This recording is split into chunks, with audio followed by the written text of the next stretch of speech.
বামদের হাতছাড়া কেন হয়ে গেল?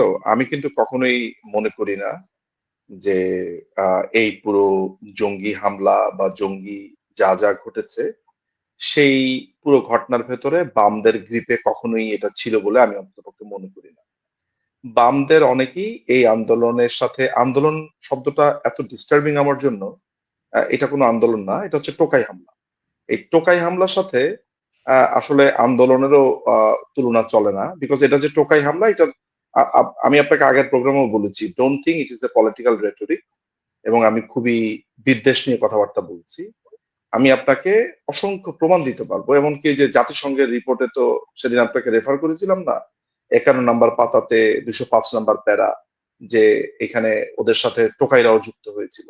যদিও এটা এটা একটু বলে নেওয়া ভালো দর্শকদের যে জাতিসংঘের রিপোর্টকে আমি কমপ্লিটলি পরিত্যাগ করি। আমি একদম শুরু থেকেই এদেরকে টোকাই বলে আসছি।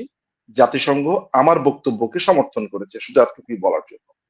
তো আপনাকে যেটা বলছিলাম সেটা হলো যে দেখুন, বামরা বাংলাদেশের যে কোনো আন্দোলনে একেবারে মুক্তিযুদ্ধ, মুক্তিযুদ্ধ, ৫২ ভাষা আন্দোলন থেকে ৬৯, আপনি দেখবেন যে বাংলাদেশের বামপন্থীদের এটা কিন্তু খুবই পজিটিভলি আমি বলতে চাই যে বাংলাদেশের বামপন্থীদের একটা ভীষণ রকমের ভূমিকা থাকে শুরুর দিকে।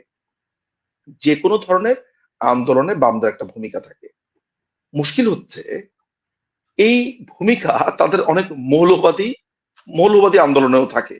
এবং বামদের একটা বড় সমস্যা হচ্ছে বুঝে না বুঝে ধুম করে মাথাটা ঢুকিয়ে দেওয়া। তো আপনি এরেশার দেখেছেন কখনো? এরেশার ওই যে লাল লাল রঙের কাপড় দেখলে এরকম এরকম করে, এরকম দেখেছেন কখনো?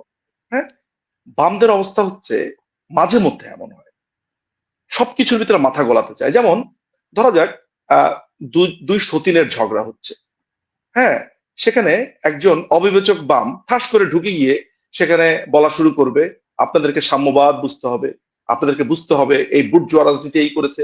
পরে দেখা গেল আসলে পুরো ঝামেলাটাই হচ্ছে একটা পারিবারিক ঝামেলা।